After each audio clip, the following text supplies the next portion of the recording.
Welcome back to today's PG news. Bhajapa మాజీ MLA Satyanarayana గారి మాటల్లో మరికొన్ని విషయాలు తెలుసుకుందాం. భారతీయ జనతా పార్టీ ప్రజల కోసం పనిచేసే పార్టీ. చాలామంది నాయకులు పవర్ పాలిటిక్స్లో ఉంటారు, కానీ భారతీయ జనతా పార్టీ పవర్ పాలిటిక్స్లో విశ్వాసం లేదు. భారతీయ జనతా పార్టీ ఇప్పుడు కూడా ప్రజల సేవ చేయాలి, ప్రజల కష్టాలు తీర్చాలి, ప్రజల పక్షాన నుండి పోరాటం చేయాలన్నది పార్టీ లక్ష్యం. గతంలో మేమైతే 1975కి వెళ్ళి నేను రాజకీయాల్లో పనిచేస్తున్నాను. మొదటికెళ్ళి కూడా జనసంఘము, తర్వాత జనతా పార్టీ, తర్వాత భారతీయ జనతా పార్టీ. మొదటికెళ్ళి పనిచేస్తున్నా. ఎప్పుడు కూడా నేను ఎమ్మెల్యే అవుతాను, ఇంకా ఈ దేశంలో అధికారానికి వస్తామని కూడా ఎప్పుడు ఆలోచన కూడా లేదు. చేస్తూ ఉన్నాం, ప్రజలు అవకాశం వచ్చినప్పుడు ఇస్తున్నారు. ఇలా గతంలో కూడా నేను ఎమ్మెల్యే అయినప్పుడు అంతకుముందు నుంచే అటల్ బిహారీ వాజ్పేయి గారి ప్రభుత్వం ఉన్నది, ఎన్డీఏ ప్రభుత్వం ఢిల్లీలో. మొత్తం దేశమంతా అప్పటి వరకు 50 సంవత్సరాల్లో జరగని అభివృద్ధిని వాజ్పేయి గారి సమయాన్ని జరిపించినాం. నేను ఎమ్మెల్యేగా గెలవగానే 4 సంవత్సరాల 3 నెలలు మాత్రమే అధికారంలో ఉన్నా నేను. కానీ నభూతో నభవిష్యత్ సంగారెడ్డి అసెంబ్లీలో 90% గ్రామాలని నేను ఒక ఆదర్శ గ్రామాలుగా తీర్చిదిద్దగలిగిన. ఇప్పటికీ ప్రతి గ్రామంలో 10 పనులు నేను చేసిన పనులు ఉన్నాయి.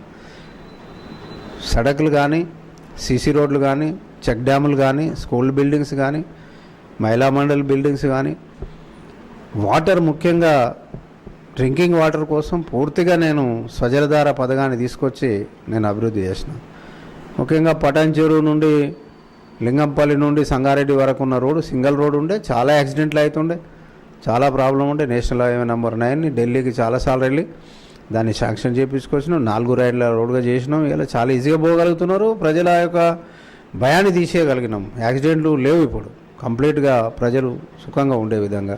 కాబట్టి ప్రజల కష్టాలని తీర్చడానికే ప్రయత్నం చేసినాం.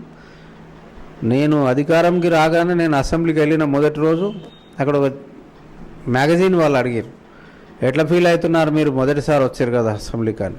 నేను స్పష్టంగా చెప్పిన, మా ఇల్లే ఒక అసెంబ్లీ, మా ఇంట్లో కూర్చున్నాం, మామూలుగా పని చేస్తూ ఉంటే సరే ఇలా గెలిపించారు ప్రజలు కాబట్టి ఈ అసెంబ్లీకి వచ్చినాం. పెద్ద తేడా ఏం లేదు. అప్పుడు అక్కడ కొట్లాడినాం, ఇప్పుడు ఇక్కడ వచ్చి పని చేస్తాం.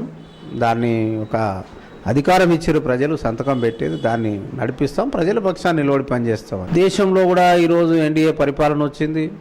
14లో జరిగిన ఎన్నికల్లో నరేంద్ర మోడీ గారికి గత 25-30 ఏళ్ళకెళ్ళి రాని మెజారిటీ, 1 సైడ్ మెజారిటీ ఈరోజు బీజేపీకి సింగిల్ లార్జెస్ట్ పార్టీగా, మరి సింగిల్ మెజారిటీ పార్టీగా ఈరోజు వచ్చి పరిపాలన చేస్తున్నది. దేశమంతటా పూర్తిగా పవనాలు వీచినాయి.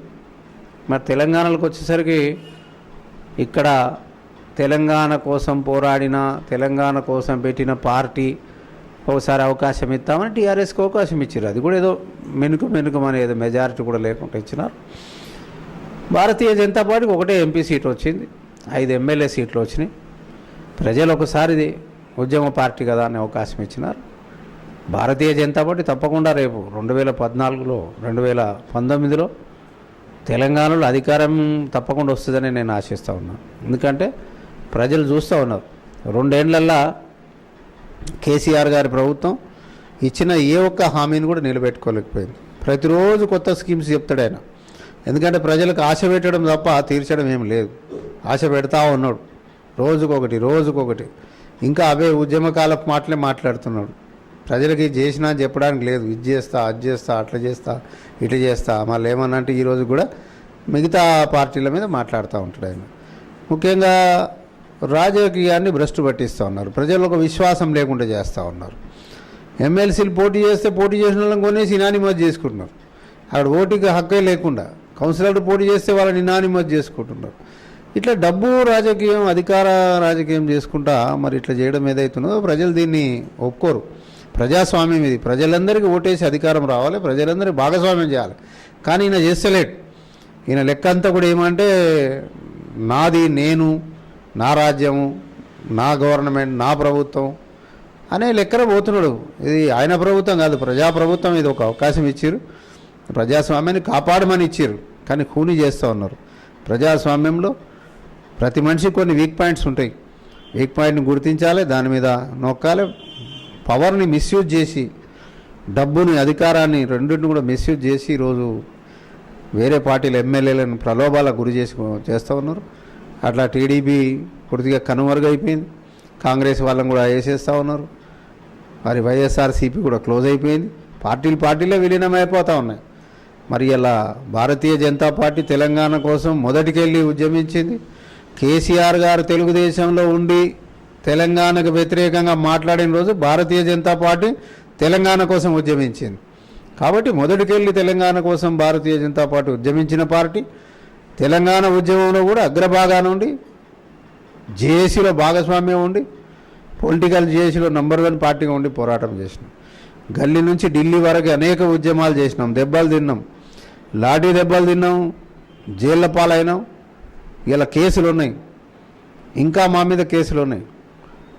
వీటన్నిటికి కూడా మరి తెలంగాణ కోసం చిత్తశుద్ధితో పోరాడిన పార్టీ. బయటనే కాదు, పార్లమెంట్లో కూడా ఆ రోజు ఏమున్నది, కేసీఆర్కి ఒకడే కేసీఆర్, ఆమె అయితే రామలక్క ఇంకా ఆమె ఒక రకంగా ఉండింది. కాబట్టి కేసీఆర్తో పార్లమెంట్ ఏం జరగలే.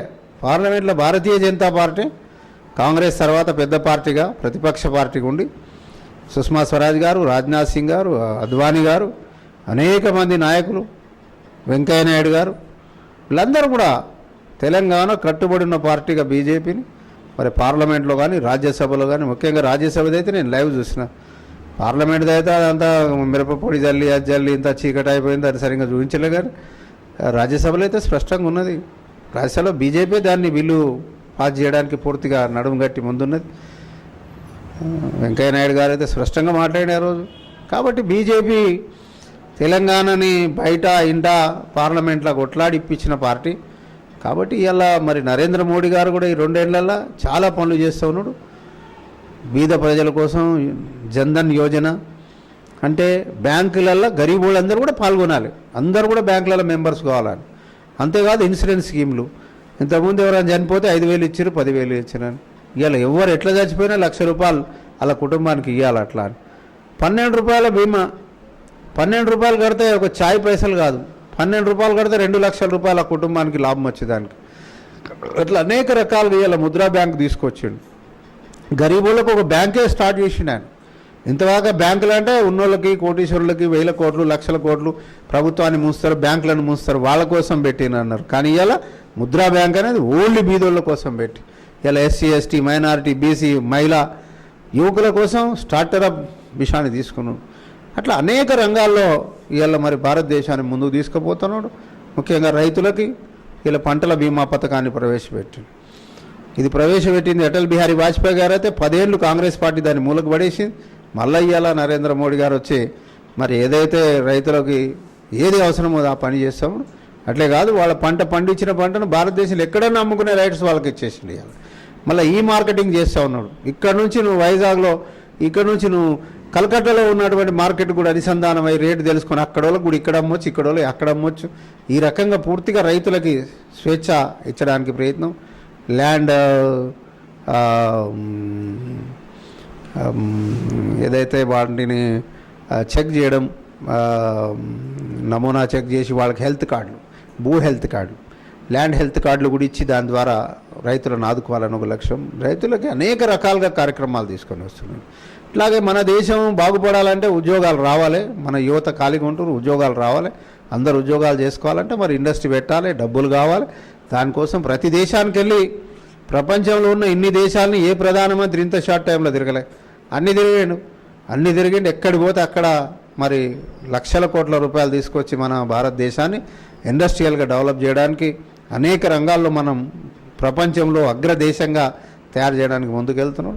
ఒక పవర్ఫుల్ ప్రధానమంత్రి మన భగవంతుని దయవలన భారత మాత ముద్దుబిడ్డ ఇవాళ ఒక పవర్ఫుల్ ప్రధానమంత్రి మనకు వచ్చిండు. ఇవాళ ఇది మన భారతీయుల అదృష్టం. ఇంకా ఆయన పరిపాలన ఇంకా ముందుకు తీసుకుపోవాలి. ఒకసారి కాగొద్దు. గతంలో వాజ్పేయి గారు తాగితే 10 ఏళ్ళు దొంగలు పడ్డారు. కాబట్టి ఇప్పుడు కంటిన్యూ కావాలంటే ఈ ప్రాంతంలో అంతా నరేంద్ర మోడీ గారు సమర్థిద్దాం. అందరం కూడా భారతీయ జనతా పార్టీకి పట్టం కడదాం. ఆ రకంగా 19లో డెఫినెట్లీ తెలంగాణలో అధికారం, కేంద్రంలో కూడా మరొకసారి అధికారం తప్పకుండా ముందుకు పోతుంది. కార్యకర్తలు మరి గతంలో మా కిషన్ రెడ్డి గారు కూడా బాగానే పనిచేసారు. కానీ అంతకంటే కూడా ఇప్పుడు డాక్టర్ లక్ష్మణ్ గారికి కొత్త ప్రెసిడెంట్గా పార్టీ నియమించడం, తప్పకుండా వారి నాయకత్వంలో ముఖ్యంగా బడుగు బలహీన వర్గాలు ఉద్యమ కాలంలో వృత్తి సంఘాలు కుల సంఘాలతో ఆయన మమేకమై తెలంగాణ ఉద్యమాన్ని నడిపిన వ్యక్తి కాబట్టి అన్ని సంఘాలను ఏకం చేసుకొని ఈ ప్రభుత్వం చేసే ప్రజా వ్యతిరేక చర్యల మీద పోరాడడానికి సిద్ధమని కావాలని ఆయన పిలుపునిస్తా ఉన్నాడు. ఆయన నాయకత్వంలో తప్పకుండా తెలంగాణలో బీజేపీ అధికారంలోకి వస్తారని నేను విశ్వసిస్తున్నాను. భారతీయ జనతా పార్టీ కార్యకర్తలు, అభిమానులు, ప్రజలు, ముఖ్యంగా రైతులు, యువకులు, మహిళలు, బీద ప్రజలు భారతీయ జనతా పార్టీకి వెన్నంటి ఉండాలి. ఇలా నరేంద్ర మోడీ గారి మీద ఏదో ఒక బ్లేమ్ చేయడానికి ప్రయత్నం చేస్తున్నారు. కుంభకోణాలు చేసిరు, కోర్టులు చెప్తున్నాయి, మనం కాదు. ఇటలీ చెప్తున్నది అగస్టా కుంభకోణంలో, అగస్టా హెలికాప్టర్ల కుంభకోణంలో సోనియా గాంధీ, రాహుల్ గాంధీ ప్రమేయం ఉన్నదని ఛాలెంజ్ చేస్తున్నారు. అలా అరెస్ట్ చేస్తారా అంటే దేశంలో సెంటిమెంట్ రెచ్చగొట్టి దేశాన్ని ఇబ్బంది పెట్టాలని ఒక ప్రయత్నం. కాబట్టి ఈ రకంగా రాజకీయాలు బాగా నేర్చిన వ్యక్తులు కాబట్టి కాంగ్రెస్ నాయకులు, మిగతా పార్టీల నాయకులు దాన్ని అంతా కూడా వాడుకొని చేస్తున్నారు. కదా బీజేపీ ప్రజల పార్టీ, ప్రజల పక్షాన దేశం కోసం పనిచేసే party. PJ News, power of journalism. PJ News, power of journalism. I wish very all the best for PJ News. I wish all the best to PJ News, the power of journalism. PJ News, power of journalism. All the best.